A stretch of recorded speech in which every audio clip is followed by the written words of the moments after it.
여러분이 믿음으로 사는 것을 늘 가르치려는 목사입니다.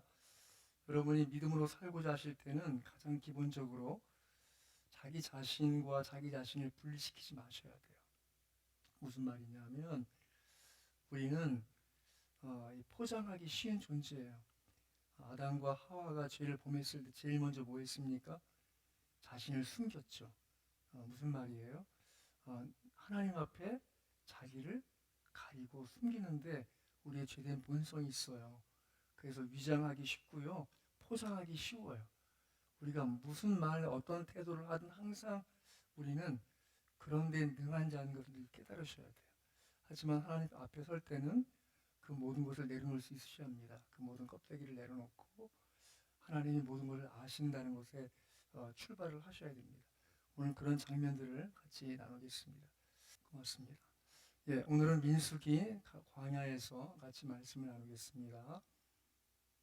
예, 출애굽 이후에 일정을 보시면 제일 먼저 출애굽한 것이 이스라엘 민족의 기원이 되어 정월 15일에 그들이 드디어 애굽을 탈출해서 출애굽기 12장의 2절에 애굽을 나옵니다. 그리고 14장에서 홍해를 가르고 건너오죠. 그 다음에 그들이 3월 1일에 드디어 시내산에 도착합니다. 그리고 그들이 이제 하나님의 계시를 받게 되죠. 출애굽기 19장 16절에서 하나님이 자신을 드러내십니다. 그리고 그들이 그 이후에 뭐합니까? 성막에 관한 그 계시를 받고 성막을 완성함으로 출애굽기가 끝나는데 그것이 이제 1년이 지난 2년 1월 1일에 성막이 완성됩니다. 그리고 이제 오늘 민수기 1장 드디어 그들이 인구 조사를 하게 되죠. 그게 이제 2월 1일 한 달 후에 이루어집니다. 그리고 2년 2월 20일 시내산을 출발해서 민수기 10장 11절 그리고 40년 1월 가데스까지 도착하게 되고 이제 20장에서 그들이 이제 도착하였을 때 그 가데스 광야에서 미리암이 죽게 됩니다. 바로 모세를 그 나일 강가에서 그 공주의 손에 넘어가는 것을 보고 또 그 모세에게 자기 어머니 요게벳을 유모로 소개한 그 미리암 누나가 죽게 되죠. 그리고 그 이후에 40년 5월 1일 아론이 또 죽게 됩니다. 민수기 20장 29절에. 그래서 저 그림은 지금 아론이 죽었을 때 아론이 입고 있었던 대제사장 옷을 그 아들 엘리에셀에게 벗겨주는 장면을 그린 그림입니다. 그리고 40년 6월 1일 모압을 향해서 출발하죠. 그리고 민수기 21장 4절에 보면 거기에서 이제 불뱀을 만나고 하나님의 노뱀을 통해서 그들을 치유해 주십니다. 40년 11월 1일 모압에서 모세가 설교합니다. 이제 다음에 볼 장면은 신명기에서 모세의 세 번의 설교를 같이 나누겠습니다. 그리고 신명기 34장에 드디어 모세가 죽게 되고 30일 동안 이스라엘 백성들이 애곡하게 되죠. 이 모든 그림들을 생각할 때 우리 인생을 생각할 수 있으셔야 합니다.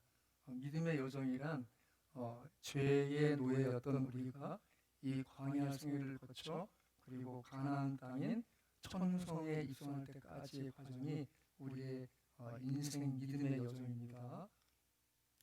자, 오늘 민수기 보겠습니다. 민수기 원래 제목은 광야에서라는 뜻의 베미드 바르입니다. 근데 원래는 그게 아니고 히브리어 성경은 모든 것이 첫 글자라고 말씀드렸잖아요.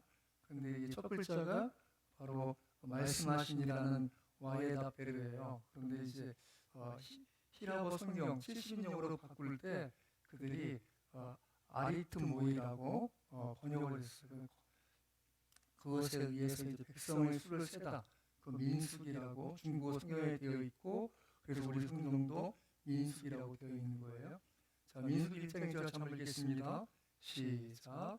이스라엘 자손이 애굽 땅에서 나온 후 둘째 달 첫째 날에 여호와께서 시내 광야 세막에서 모세에게 말씀하여 이르시되. 그래서 광야에서 바로 그 베미드바르가 이게 민수기의 제목입니다. 자, 민수기는 일단 두 차례의 인구 조사를 반영한 거예요. 1장과 2장에서 이제 인구 조사를 하거든요. 그래서 민수기라고 제목이 지어진 겁니다. 기록자는 모세죠.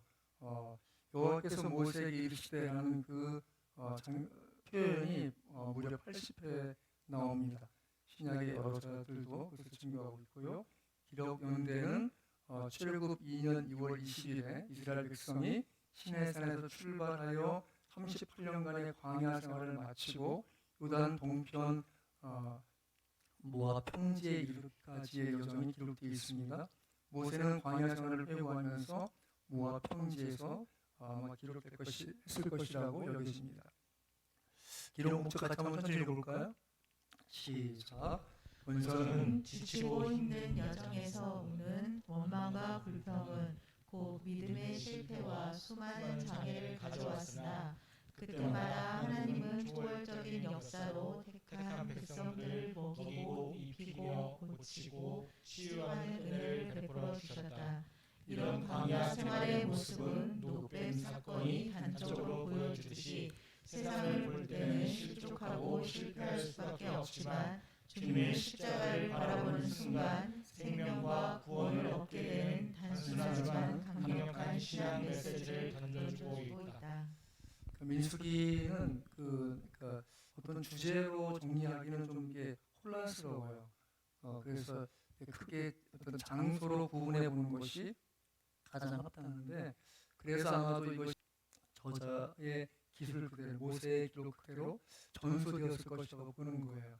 그러니까 왜냐하면 정리하다 보면 이걸 이쪽에서 모으고 싶고 정리하고 싶은 그런 게 있는데 그렇지 않고 어떤 시간 순서상에 의해서만 기록했기 때문에 이 민수기를 대할 때는 장소적으로 이해하면 되겠다고 정리하면 좋겠습니다.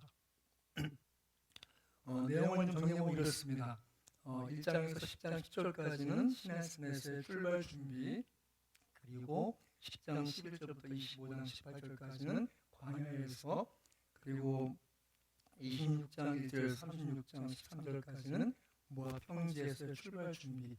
그래서 핵심을 보시면 1장부터 10장 10절까지는 약속의 땅을 향한 9세대의 준비, 10장부터 11절부터 25장 18절까지는 9세대의 실패, 그리고 26장부터 36장까지는 약속의 땅을 향한 신세대의 준비. 이렇게 보시면 되겠어요. 하나님이 요구하신 것은 무엇입니까? 순종이죠. 여러분, 이 모세 오경을 읽으시면서 놓치지 말아야 할 것은 무엇인가 하면, 이것은 백성들의 자발적인 어떤 개인적이고 민족적인 비전의 성취를 향한 기록이 아니에요. 정확히 말하면 하나님이 구원하시고 제사장 나라를 세우고자 하시는 원대한 뜻이 어떻게 펼쳐지고 이루어져 나가는가를 보는 것이 모세오경을 바르게 보는 거예요. 그래서 모세오경을 대할 때 가장 기본적인 것은 무엇입니까? 하나님이 뜻이 계시다는 거예요. 그 뜻은 무엇입니까? 제사장 나라를 세우고자 하신다는 거예요. 그리고 백성들은 다 어리석고 무지하고 나약하고 때때로 그 상황에 그냥 떠밀려서 원망하고 불평하기 쉬운 존재들인데 불구하고 포기하지 않으시고 그들을 이끌어 나가시는 하나님이시란 말이죠. 그런데 민수기가 보여준 것은 무엇인가 하면 구세대가 갖고 있었던 죄된 습성이 있어요. 그것은 무엇입니까? 그들은 노예였어요. 그들의 수고로 뭔가 얻는 것이 아니라 그들은 그냥 시키는 대로 하는 존재. 그저 그 타성에 젖어 있는 그들로서는 하나님이 주시는 그 원대한 비전과 언약을 성취하지 못하는 어리석음이 있단 말이죠. 그러니까 하나님이 그들을 뭐 하세요? 훈련시키세요. 그래서 광야에서 새로운 세대가 훈련되어지고 그들이 준비되었을 때, 바꿔 얘기하면 9세대가 심판으로 그들이 멸망되게 당하고 그들이 다 죽고 나자 하나님이 드디어 준비된 신세대를 통해서 하나님의 뜻을 이루시고자 이제 나아가는 장면까지가 이제 이 민수기에 들어있단 말이에요. 민수기에 무엇이 있습니까? 따라하십시다. 광야에서의 방황. 백성들이 자신들의 존재적 가치를 하나님이 부여하신 것을 온전히 받아들이지 못해요. 그들은 이미 노예에서 받아왔던 죄성에 길들여진 그런 스스로의 인식을 갖고 있단 말이죠. 그러니까 하나님이 요구하신 바를 순응할 수 없고 거기에 대해서 방황하고 있는 것을 보여주는 그림이 바로 민수기예요. 자, 그 장소로 본다면 시내산, 그리고 가데스 광야, 가데스와 또 모압까지 광야, 그리고 모압 평지, 그리고 그 기간은 저 시내산에 30일, 그리고 광야에서 38년 3개월 10일, 그리고 모압에서 약 5개월, 기간은 대략 1485년부터 1406년까지라고 봅니다. 자, 민수기 1장과 2장에서 인구 조사가 있습니다. 민수기는 제목의 뜻이 백성의 수를 센다는 중국 성경에서 왔어요. 그 이유는 바로 이제 백성들의 수를 세는 거예요. 1차 조사, 2차 조사, 어떤 변화의 증가함이 있어요. 좀 마이너스가 된 보이는 지파들은 왜 그럴까요? 예, 민수기 내에서 그들이 불순종하고 하나님의 뜻을 거스렸을 때 하나님 심판하시고 그들이 만나는 그 재앙 때문에 그 수가 줄게 된 것이죠. 그것을 볼 수 있으니 넘어갑니다. 자, 민수기에서 꼭 기억해야 될 장면은 이것입니다. 민수기 6장 23, 27절 같이 천천히 읽습니다. 시작. 아론과 그의 아들들에게 말하여 이르기를 너희는 이스라엘 자손을 위하여 이렇게 축복하고 이르되. 자, 여기서 옆 사람을 바라보고 갑니다. 자, 옆 사람 바라보시고 시작. 여호와는 내게 복을 주시고 너를 지키시기를 원하며 여호와는 그 얼굴을 내게 비추사 은혜 베푸시기를 원하며 여호와는 그 얼굴을 내게로 향하여 드사 평강 주시기를 원하노라 할지니라.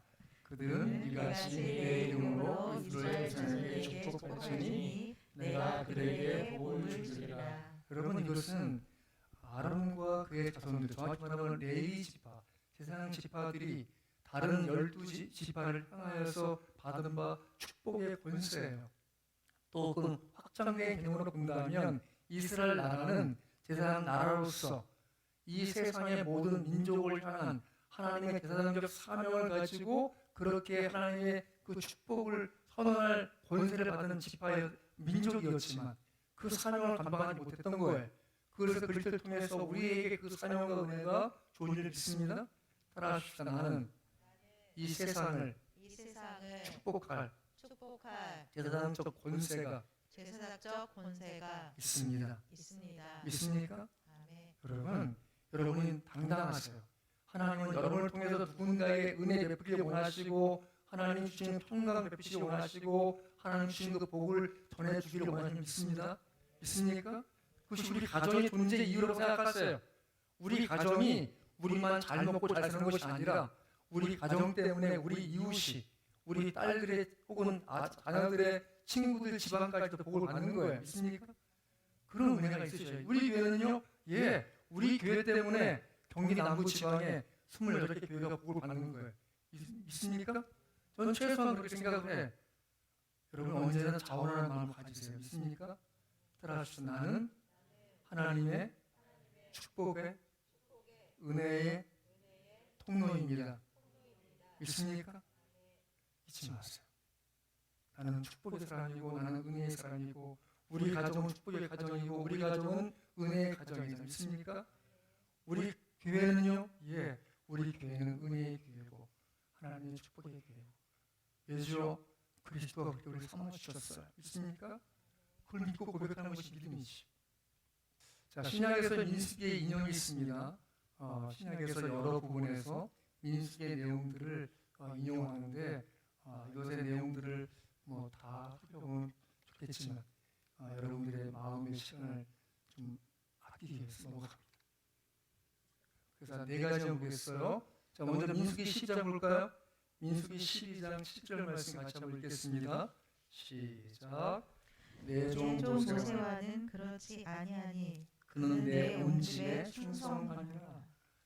모세가 하나님의 집삼은 이스라엘 민족을 향하여 충성했단 말이죠. 하나님의 뜻이 이루어지도록. 그런 것처럼 바로 그리스도는 우리를 통해서 그렇게 일하십니다. 자, 히브리 3장 6절 같이 읽습니다. 시작. 그리스도는 하나님의 집을 맡은 아들로서 그와 같이 하셨으니. 바로 히브리서 3장을 보시면 아시겠지만 모세가 그렇게 하나님의 온 집에 충성한 것처럼 그리스도가 하나님의 집에 충성한다고 말씀하세요. 하나님의 집은 어딘가요? 따라하십시다. 나는 하나님의 집입니다. 하나님의 집입니다. 가정에서 예배드리는 분들 거기가 바로 하나님의 집이고 거기서 하나님의 은혜의 예배가 될 수 있습니다. 믿습니까? 잊지 마십시오.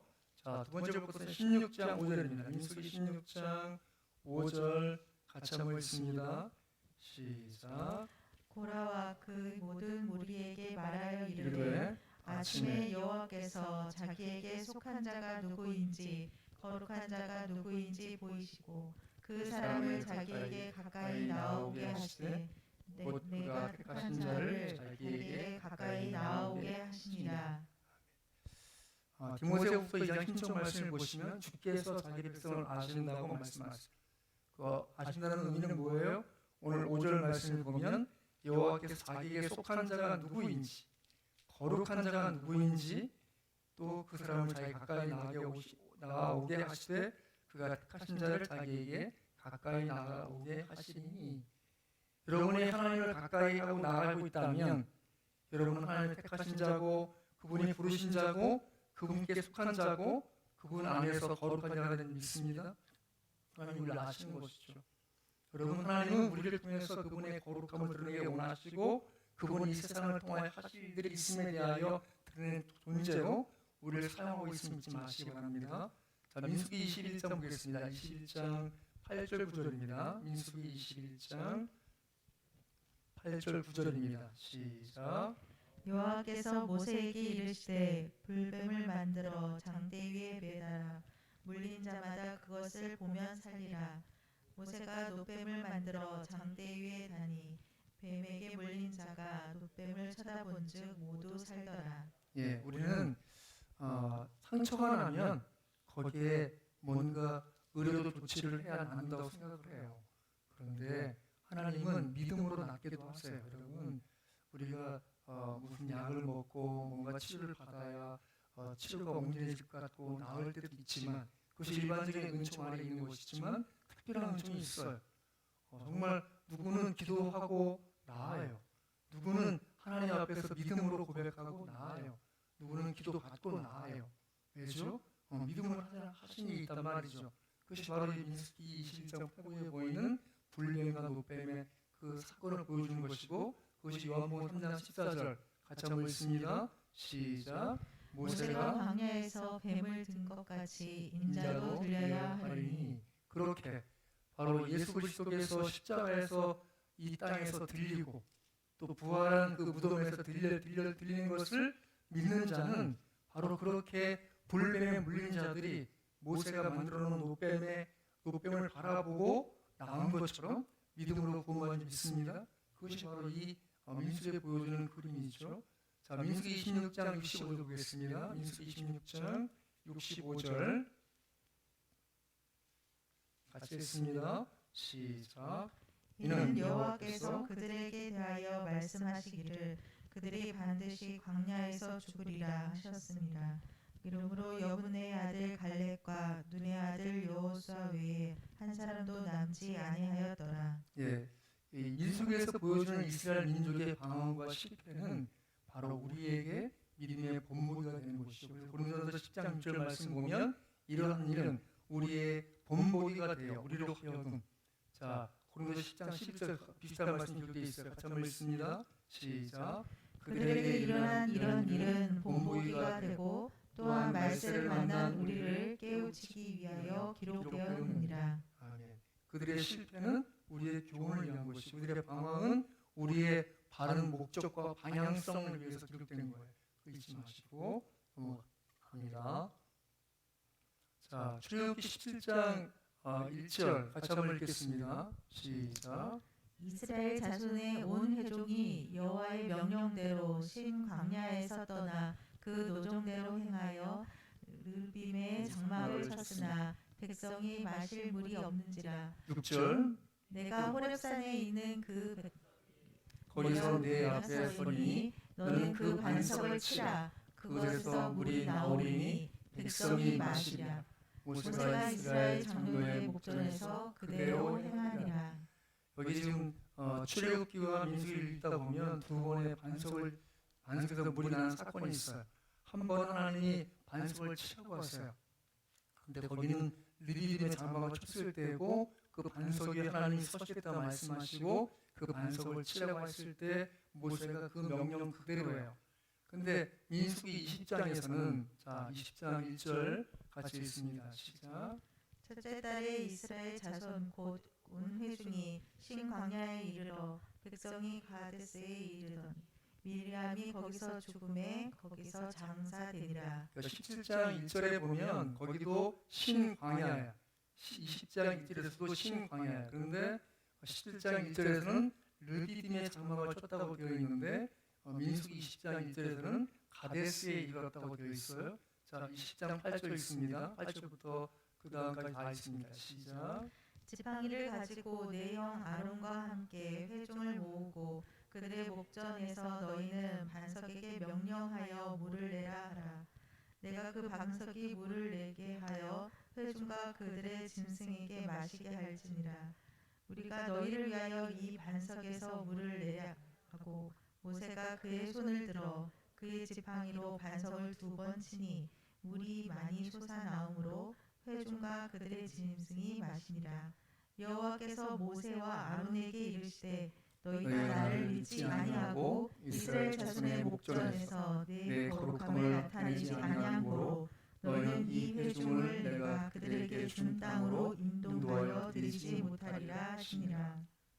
첫 번째 사건은 구세대에 출애굽한 이후에 그들이 물이 없을 때 하나님 앞에 원망하고 불평할 때 하나님 말씀하세요. 반석을 치라. 그런데 두 번째 이제 신세대예요. 신세대가 자라오는 과정에서 그들에게 하나님 말씀하시죠. 반석의 명령에서 물을 내라. 모세에게 말씀했는데 그 반석에 대해서 모세가 화를 냅니다. 우리가 너희를 위해 물을 내라. 이 반석에 물을 내라 하고 반석을 2번이나 쳐요.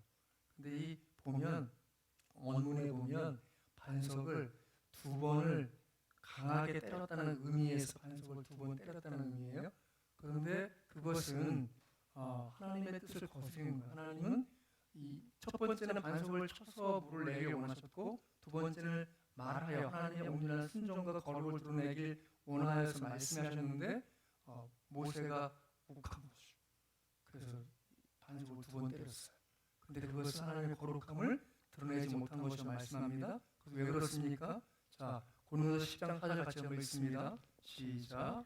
다 같은 신령한 음료를 마셨으니 이는 그들을 따르는 신령한 반석으로부터 마셨음에 그 반석은 곧 그리스도시라. 그러니까 그리스도가 반석으로서 상징되는 부분인데 첫 번째 반석을 친다는 것은 그리스도의 고난을 의미하는 것이고 두 번째 반석을 향하여 말하라 물을 내라고 하셨다는 것은 바로 그리스도의 부활을 의미하는 사건으로서 물을 내는 것인데 그 거룩함을 온전히 드리지 못한 것이죠. 그래서 보면 이렇습니다. 반석은 그리스도십니다. 첫 번째 반석을 향해 하나님 말씀하시고 반석을 치라고 말씀하세요. 근데 민수기 20장 8절에서는요. 반석에게 말하라고 하셨어요. 그 이유는 무엇입니까? 바로 예수 그리스도가 반석이시기 때문이에요. 그래서 자 빌립보서 2장 8절 한번 읽습니다. 시작. 죽기까지 복종하셨으니 곧 십자가에 죽으시니라. 반석을 친다는 것은 하나님이 허락하신 그리스도의 고난, 십자가를 의미하는 것이고 두 번째 반석에 말하는 것은 자 사도행전 10장 8절 읽습니다. 시작. 하나님이 사흘 만에 다시 나타내시니 바로 하나님이 그리스도의 부활을 의미하면서 영원한 생명수가 되신 그리스도를 드러내시고자 하신 거룩함인데 그것을 이루지 못했기 때문에 모세가 바로 느보산까지는 가서 요단 땅을 멀리 바라보지만 그는 그 요단강을 건너가지 못하고 죽음을 맞이하게 되는 것이죠. 그래서 우리에게 필요한 것은 무엇입니까? 할 수만 있으면 온전히 순종하는 것입니다. 믿습니까? 그것이 하나님의 뜻을 이루는 길이고 그분이 원하시는 거룩을 드러내는 길이죠. 자, 민수기 20장 12절 같이 한번 읽습니다. 시작. 여호와께서 모세와 아론에게 이르시되 너희가 나를 믿지 아니하고 이스라엘 자손의 목전에서 내 거룩함을 나타내지 아니한 고로 너희는 이 회중을 내가 그들에게 준 땅으로 인도하여 드리지 못하리라 하시니라. 그래서 이제 이후에 아론이 죽고 그리고 이후에 모세가 죽게 되는 것이죠. 자, 우리 인생의 광야에서 우리가 해야 될 것은 무엇입니까? 믿음을 키워서 순종해야 하는 것입니다. 그래서 광야에 중요한 것이 무엇일까요? 나침반이 중요해요. 나침반. 왜 중요합니까? 방향성을 잃어버리면 계속 광야를 헤매는 거예요. 목적성을 잃어버리면 헤매는 거죠. 그 광야에서는 시기가 중요한 게 아니에요. 지도가 중요한 게 아니에요. 방향이 중요한 거예요. 방향은 무엇입니까? 하나님의 말씀이죠. 여호와께서는 바로 아까 민수기 6장 24절 봤죠? 하나님이 원하시는 것은 무엇입니까? 바로 그분의 뜻에 순종해서 우리가 이 땅에 사는 동안에 그분의 은혜를, 그분의 복을, 그분의 평강을 온전히 흘러보내는 존재가 되는 것이 우리에게 주시는 하나님의 뜻인 줄 믿습니다. 우리가 상황에 몰려서 밀려다닐 자들이 아니에요. 여러분 믿지 마세요. 광야는 어떤 곳입니까? 의지할 곳이 없는 것이에요. 무언가 바라볼 곳이 없는 거예요. 하늘과 땅과 나밖에 없는 것이 광야죠. 오늘 예배 전에 같이 찬양을 들었는데 광야를 지나가면 가사가 이렇습니다. 왜 나를 깊은 어둠 속에 홀로 두시는지, 어두운 밤은 왜 그리 길었는지, 나를 고독하게, 나를 낮아지게 세상 어디도 기댈 곳이 없게 하셨네. 광야에 서 있네. 바로 광야는 그런 곳이죠. 그건 무엇 기댈 곳 없는 것. 여러분이 지금 누구 하나 의지할 곳 없고 바라볼 곳 없고 그렇다면 여러분은 지금 광야에 있는 것이고, 바꾸어 얘기하면 방향성을 잃어버리면 안 됩니다. 하나님의 말씀을 나침반 삼아서 방향성을 놓치지 말고 그분이 나를 택하시고 그분이 나를 부르셨다면 그분의 뜻이 있다고 믿고 하나님을 의지할 만한 믿음을 키워내시기 바랍니다. 우리 주님이 원하시는 것이죠. 자, 두 번째는 무엇입니까? 인생의 광야에서 믿음을 키워 순종하는 것의 가장 중요한 키워드는 같이 한번 말씀 찾아보겠습니다. 민수기 13장 보세요. 민수기 13장 33절 보겠습니다. 같이 읽습니다. 시작. 거기서 네빌림 후손인 아낙 자손의 거인들을 보아나니 우리는 스스로 보기에도 메뚜기 같으니 그들이 보기에도 그와 같았을 것이니라. 무슨 말인가요? 지금 하나님이 12명의 정탐꾼을 그 가나안 땅에 보냈어요. 그들이 보고 와서 하는 그 보고의 내용의 핵심이 13장 33절에 그들의 핵심이 무엇입니까? 그들이 보았던 그 가나안 땅에 보았던 사람들이 자기들을 보았을 때 어떻게 봤다고요? 메뚜기죠. 또 우리 스스로가 보았을 때 어떻게 봤다고요? 우리도 그와 같다고. 뭐 어떻게? 그들이 보는 대로 그들이 메뚜기를 봤다면 나는 메뚜기야 라고 한다는 거예요. 여러분이 가장 조심할 것이 무엇인가 하면 다른 사람의 시선으로 자기를 보는 거예요. 그 시선이 결국 내가 나를 보는 시선이 되어버리는 거예요. 그건 아주 치명적인 거예요. 여러분들 기억하세요. 다른 사람의 평가에 좌지우지하지 마세요. 다른 사람이 혹시 무슨 빈말을 하든 정말 진심 어린 말을 하든 그 사람의 평가에 귀를 기울이고 있다면 나도 같은 평가를 나에게 하기 쉬운 존재가 우리 연약한 존재. 그 순간 나는 드디어 방황의 길로 나아가고 결국 믿음을 잃어버리고 하나님을 저버리는 순서를 밟아 나가는 거예요. 기억하세요. 무엇을 기억해야 되겠습니까? 하나님은 우리를 택하셨고 부르셨음을 잊지 않는 것입니다. 그걸 잊지 마세요. 그분이 택하실 때 그분의 뜻이 있어요. 기억하세요. 그래서 언약을 향한 선택을 해야 되는 것이죠. 바로 갈렙과 여호수아는 왜 그들은 거꾸로 얘기해요. 그들은 우리의 밥이다. 왜죠? 하나님이 우리를 부르셨으면 하나님이 그 땅을 차지하게 하실 것이다 라는 거예요. 내 평가가 아니라 하나님의 언약 중심으로 삶을 해석하여 보는 것이에요. 따라하십시다. 내 평가가 아니라 하나님의 말씀에 근거한 믿음을 고백하겠습니다. 잊지 마십시오. 우리의 상황은, 우리의 환경은 쉽게 우리를 그렇게 무너지게 하고 포기하게 하고 낭망하게 하고 심지어 하나님께 대하여 불평하고 원망하게 하는 상황으로 몰아갈 수 있어요. 하지만 기억할 것은 무엇입니까? 하나님의 약속이고 하나님의 언약이고 그분의 말씀이라 믿습니까? 그걸 통해서 우리 선택해 나가야 되는 거예요. 그 상황이 바로 우리에게 주어진 광야예요. 그 무엇도 의지할 수 없을 때 하나님의 말씀과 언약을 기억하여 선택해 나가는 것, 그래서 우리 믿음이 키워져 나갈 때 우리가 순종해 나갈 수 있는 것이죠. 같은 상황을 봤지만 10명은 그들의 시선으로 본 것을 그대로 받아들였어요. 하지만 2명은 하나님의 말씀에 근거하여 바라보고 선포하고 고백했음을 놓치지 마시기 바랍니다. 세 번째, 자기에게 부르셨음을 기억해야 합니다. 자, 민수기 16장 보세요. 아까 읽었던 말씀 다시 한번 읽겠습니다. 민수기 16장. 자, 16장 5절입니다. 같이 한번 읽습니다. 시작. 고라와 그의 모든 무리에게 말하여 이르되 아침에 여호와께서 우리에게 속한 자가 누구인지 거룩한 자가 누구인지 보이시고 그 사람을 자기에게 가까이 나아오게 하시되 곧 그가 택하신 자를 자기에게 가까이 나아오게 하시니라. 여기 반복되는 두 가지가 있어요. 자기에게 가까이 나아오게 하십니다. 믿습니까? 자기에게 가까이 나오게 하신 우리는 거룩하신 하나님의 택하신 받은 자고 그분의 부르심 받았음을 잊지 말아야 합니다. 여러분 스스로가 늘 되새겨야 할 것은 무엇입니까? 이 믿음은 내가 출발했어가 아니라 이 믿음의 출발은 그분이 나를 부르셨기 때문이라고 고백하셔야 돼요. 여러분 예수님을 십자가를 발견했기 때문에 믿게 되었습니까? 아니죠. 그분이 이미 그 십자가를 준비해 놓으셨고 우리로 하여금 그것을 발견하게 허락하시고 가까이 부르신 것입니다. 믿습니까? 그것이 먼저죠. 그러면 우리의 주어진 상황에 대하여 우리가 피하여 도망가는 자들이 아니라 오히려 하나님 주신 상황과 환경으로 해석해내고 그래서 내가 해야 될 최소한의 순종이 무엇인지를 그래서 그 믿음의 걸음을 내딛게 되는 줄 믿습니다. 그것이 바로 하나님의 은혜죠. 하나님은 그렇게 우리로 하여금 우리가 만난 광야에서 믿음으로 순종하게 나아가야 하는 줄 믿습니다. 믿지 마십시오. 여러분 우리는 다 하나님 앞에 선 자들이에요.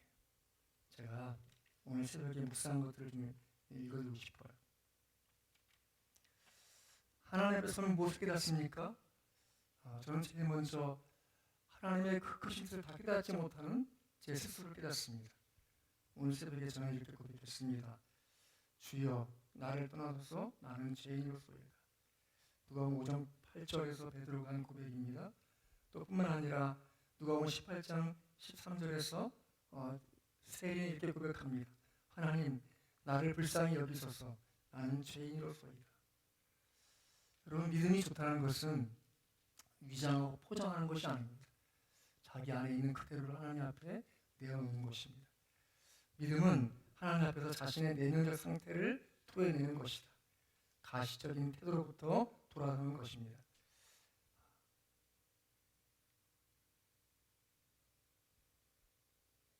최초의 불신은 하나님의 눈으로부터 피하여 숨는 죄를 가져왔습니다. 은폐하고자 하고 거기서부터 위장하는 거짓을 답습하는 죄된 본성이 시작된 것입니다.